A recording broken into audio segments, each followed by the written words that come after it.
ये सब कुछ अचानक हो गया है, क्योंकि जैसे इसके साथ फेसबुक पे दोस्ती हो गई थी तो फर्स्ट टाइम हमें इतना पता नहीं था। कुछ मैंने करी, जैसे इन्होंने बताया ऐसे करना है, तो इस तरीके से हम मतलब यहाँ तक पहुँचे। इस तरीके से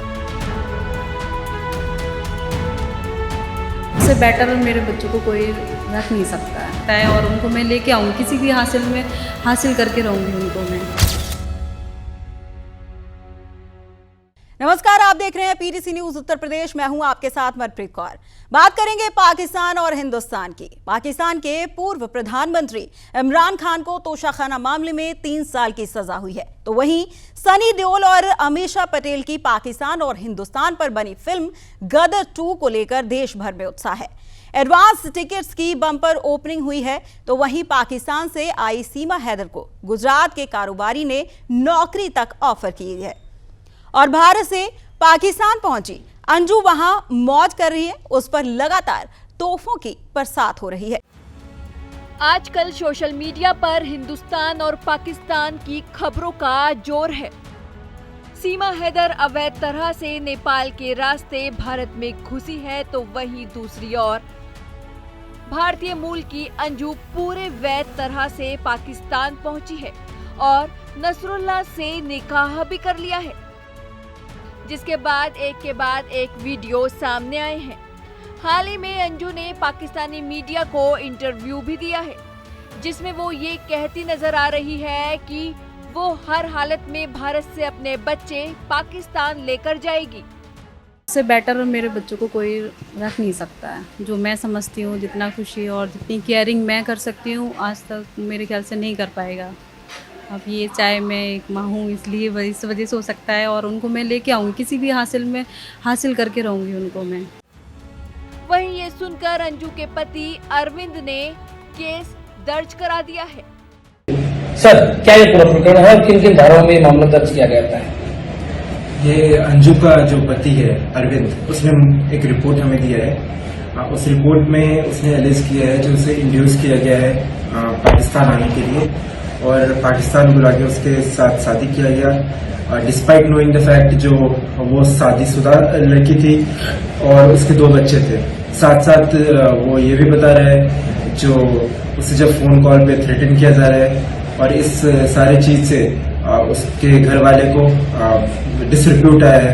तो हमने आईपीसी के 494, 500, 506 में प्रकरण दर्ज किया है।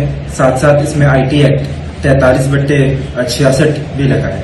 इसमें कार्रवाई की बात करें तो सर, अब वो जो आरोपी है वो दोनों पाकिस्तान में है, पीड़ित पक्ष इंडिया में है, इसमें कैसे आगे कार्रवाई कर पाएगी? इसमें हम जो उच्च अधिकारी है उसके निर्देशानुसार जो भी उचित कार्रवाई हम कर सकते हैं वो हम इसमें करेंगे। इसमें इंडियन एम्बेसी से भी संपर्क किया जाएगा क्या? हाँ, जो भी उचित लीगल कार्रवाई, अब तो कल मुकदमा ही दर्ज हुआ है, जो भी लीगल प्रोसेस होता है उसको हम फॉलो करेंगे। जिन जिन धाराओं में मुकदमा दर्ज कराया गया है उसमें किन किन स्तर पर किन किन एंगल्स पे जांच आगे बढ़ाई जा सकेगी? सबसे पहला तो ये है जो 366 आईपीसी लगा है, जो उसे इंड्यूस किया गया है शादी के लिए, तो उसका हम जांच करेंगे।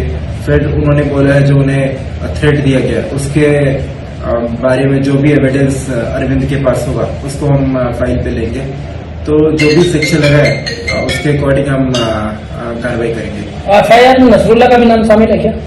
हाँ, उसने, क्योंकि नसरुल्लाह ने ही इंड्यूस किया है उसको पाकिस्तान आने के लिए, तो उसका भी नाम शामिल है। नामजद आरोपी कितने सर इसमें एफआईआर में? नामजद तो ये 2 लोग ही है, नसरुल्लाह और उसकी पत्नी अंजू। जैसे कि आईटी एक्ट के तहत मामला दर्ज कराया गया है, तो कहीं ना कहीं डॉक्यूमेंटेशन को लेकर के भी कहीं इसमें संदेह जताया गया है कि आखिर किसी ने जहां से मदद किया है। जैसे कि अरविंद का कहना है कि जो वीजा बनाया गया या पासपोर्ट बनाया गया उसकी जानकारी में नहीं है, तो इसमें किसी और की भूमिका संदिग्ध है यहाँ पर? अब इन्वेस्टिगेशन होगा और जिसका भी भूमिका उसमें आएगा वो हम इन्वेस्टिगेशन में पता लग पाएगा जो क्या है। सर, इतने दिन बाद में प्रकरण दर्ज होने को किस तरह नजर से देखते हैं आप? क्योंकि काफी पुराना मामला होगा, अंजू को पाकिस्तान गए हुए, वो 21 तारीख को वहां पे जा चुकी है और आज लगभग 15 दिन हो गए, तो किस नजर से क्या कुछ सामने आएगा इसमें? ये अरविंद ने अपनी रिपोर्ट में ही लिखा है, जो उसकी वाइफ पाकिस्तान चली गई तो वो डिस्ट्रॉट था, तो वो उसका मेंटल पीस नहीं था, और वो 14-15 दिन बाद जब उसे लगा जो इसमें मुकदमा दर्ज करवाना चाहिए तो उसने मुकदमा दर्ज करवाया। तो जो हमें रिपोर्ट मिला था उस पर हमने मुकदमा दर्ज कर लिया है। Thank you. Okay sir. Last बार जब बात की उसके बाद वहाँ से लगातार वीडियो आए, उसने इस्लाम कबूल कर लिया और उसके अलावा उसने वहाँ निकाह भी करना बताया है। क्या कंफर्मेशन आपके पास अब तक आई है? मेरे तरफ से तो उसने उसका जो निकाह किया है उसने प्रूफ कर दिया है, बता दिया है कि हाँ निकाह हो गया है, ठीक है। उसके पास नहीं थी, वो गई पड़ोस में गई है दावत खाने, ये भी पता चल गया है मेरे को। कैसे आप कंफर्म मान रहे हैं इस बात को कि उनका निकाह हो चुका है, इस्लाम कबूल कर चुकी हैं? वो इंटरव्यू में एक पत्रकार ने वो फ़ोन पे बात किया था जी, वो क्लियर कट उसी पे बात मैंने सुन ली है। जिस दिन आपने उनसे वीडियो व्हाट्सएप कॉल पे बात की थी उस दिन भी उन्होंने लास्ट में कहा था कि शादी के बारे में जिक्र वो कल करेंगे, लेकिन उसके बाद क्या आपकी बात हुई? नहीं हुई है मेरी, उस दिन हुई है जिस दिन निकाह कर रही तो उस दिन डॉक्यूमेंट्स की बात हुई, कह रही तलाक के पेपर बनवा लो। तो वहाँ उन्होंने दावा किया कि वो तलाक पहले ही यहाँ लगा चुकी हैं, क्या ऐसी कोई जानकारी थी आपके मेरे पास कोई जानकारी नहीं है, मेरे पास कोई आदेश भी नहीं आया, ना मैं कोर्ट गया हूँ, कभी आपके पास कोई ऐसी तामील भी नहीं आई कोर्ट से? नहीं कोई ताबील भी नहीं आया, आया भी होगा तो क्या पता इन्होंने छुपाया भी होगा। कि इस पूरी प्रक्रिया के बाद कई दिनों से आप सफर कर रहे हैं, पूरे माहौल को आप झेल रहे हैं, क्या सरकार से आप मांग करते हैं, प्रधानमंत्री से मांग करते हैं, केंद्र सरकार से मांग करते हैं, क्या इस पूरे मामले पर होना चाहिए जो आपको कहीं राहत दे सके? मेरी सरकार से दरख्वास्त है पासपोर्ट वीज़ा इसका रद्द कर दिया जाए, और जो वीज़ा बना हुआ है किसके थ्रू बना हुआ है, किसने बनवाया है, मेरी तो वेरीफाई से हुआ नहीं है, ये सारी छानबीन होनी चाहिए, क्या डॉक्यूमेंट्स लगा है, किसके साइन है, ये सारी होनी चाहिए। परिवार ने दावा किया था कि थोड़ी सी मेंटली डिस्टर्ब रही है, क्या कभी इलाज रहा इस चीज़ का आपके? वो तो अभी भी मेंटली डिस्टर्ब रहती हैं, यहाँ थी तो भी थी, सर दर्द होने लगता था किसी बात के लिए, दर्द था ही उनका सर। बच्चों से व्यवहार में कहीं उन्होंने एहसास होने दिया कि कहीं नहीं ना ना ना ना, बच्चों से तो बहुत प्यार से रखती थी, बर्गर खिलाती थी, ले जाती थी, घुमाती थी। क्या ये पाकिस्तान जाने से पूर्व भी वो कहीं इधर उधर कहीं कभी घूमने के लिए गई एक दो दिन के लिए? ना घूमने के लिए नहीं गई थी वो, जब 14 तारीख को उन्होंने छुट्टी ली थी, शुक्रवार शनिवार ऐसे ही पड़ रहा था, मैं भी छुट्टी पे था, हमारी कंपनी भी छुट्टी दे रखी थी, वो भी उसकी छुट्टी नहीं थी, वो छुट्टी ले रखी थी, कह रही थी मेरी छुट्टी है, मगर वो कह रही थी मेरे को दिल्ली जाना है इंटरव्यू के लिए। अब वहाँ से आने के बाद वो दावा कर रही है कि वो आएंगी वापस, वीजा खत्म होने वाला है, बच्चों से भी मिलना है उन्हें, बच्चों में पूरा प्यार है, तो क्या आपका स्टेप रहने वाला है आगे? बच्चे तो तोड़ दिया, बच्चों का दिल तोड़ दिया उसने, जाके ही पहले ही तोड़ दिया उसने, अब बच्चों का प्यार नहीं रहा। क्या कह रहे हैं बच्चे अब? मेरी बड़ी लड़की कह रही पापा अब उनको बोल दो, अगर वो आएगी भी तो ना केवल यहाँ आने की जरूरत नहीं है। अगर वो आके दावा करती है बच्चों पर, अपने हक पर, अपने पति पर, तो क्या उसके लिए आपके कदम होंगे? मेरे पे क्यों करेगी हक, उस पहले ही से मेरे से मांग रही है तलाक, तो मेरे से क्यों हक करेगी? बच्चे मांग रही है, तलाक अभी हुआ थोड़ी है। मांग रही है तो मैं कहाँ से, वो तो पहले ही से कह रही है ना कि दिल्ली में मैंने जमा कर रखा है तलाक का पेपर, मैं कभी गया है ही नहीं, दिल्ली मेरे को लेके गई नहीं है। तो ये पाकिस्तान की जो दौरा है, उनका जाना, 1 महीने का वीजा बनवाना, इसको आप फिर किस नजरिए से देख रहे हो? ये तो मेरे को लग रहा है फर्जी के हिसाब से बना हुआ है, कभी मेरे को कभी आया ही नहीं है वीजा के बारे में जानकारी। क्या लगता है कोई मददगार भी रहा होगा, या आपकी पत्नी खुद सक्षम थी इस सब चीज़ों के लिए, करा सकती थी? भाई जब वो पाकिस्तान जा सकती है तो वीजा भी करा सकती है अकेले। नहीं तो क्या कोई सहयोग रहा हो? वो पता नहीं क्या सहयोग, क्या पता उसका सहयोग हो उधर से, क्या कभी वो आया भी हो, ऐसा भी हो सकता है आया हो इधर, पता नहीं चला हो, उसने वीजा बनवा रखा होगा आने जाने का पहले ही से, जब उसको पहले ही से 2 साल से कह रहा है कि हम वो कर रहे हैं, 2020 से ही ये लॉकडाउन हो गया, क्या पता वो बीच बीच में आया हो। क्या मुख्य मांग अब आप सरकार से करते हैं, किस तरह की जांच हो और क्या किस लेवल की जांच हो? मैं तो कह रहा हूँ पूरी ढंग से जांच हो वीज़ा की, ठीक है, कई फर्जी साइन तो ना है हमारे, ठीक है, पासपोर्ट वीज़ा बंद एकदम कर दो, उसको जाने मत दो कहीं। अगर वो यहाँ आती है तो आप क्या एक्सेप्ट कर पाएंगे? नहीं कर रखूंगा, जब तक बच्चे एक्सेप्ट नहीं करेंगे ना तब तक मैं नहीं रख सकता। अगर बच्चे 1% अपनी माँ के प्रति ममता दिखाते हैं तो क्या आप कर पाएंगे? वो अगर मेरी बेटी बोल देगी कि पापा रख लो तो रखूंगा। अब आगे आपका क्या स्टेप रहेगा, क्या कोई कानूनी कार्रवाई भी आप करेंगे, या क्या सोच के विचार आपने बनाए हैं अभी? कानूनी कार्रवाई तो एक तो पहले तलाक के कागज के लिए मैं करूंगा। आप अपनी तरफ से दावा करेंगे तलाक? हाँ तलाक के लिए करूंगा, इसलिए कि मैंने तलाक का कोई कागज मैंने नहीं दिया है, और जो कह रही है दिल्ली में है, मैं दिल्ली गया ही नहीं हूँ। वहीं इस बात पर अंजू के पिता भी काफी गुस्से में है। रिश्ता खत्म है हमारा। आपकी दामाद से बात हुई होगी? ये नहीं, मेरी कोई दामाद से बात नहीं हुई। जैसा आपने बताया था कि उनसे बातचीत चल रही थी। नहीं, दामाद से मेरी आज सुबह मतलब उसका फोन आया था लड़के का, तो वो कुछ वीडियो पर भेज रहा था मेरे पास कि वो ऐसे ऐसे सगाई हो रहा है, क्या हो रहा है।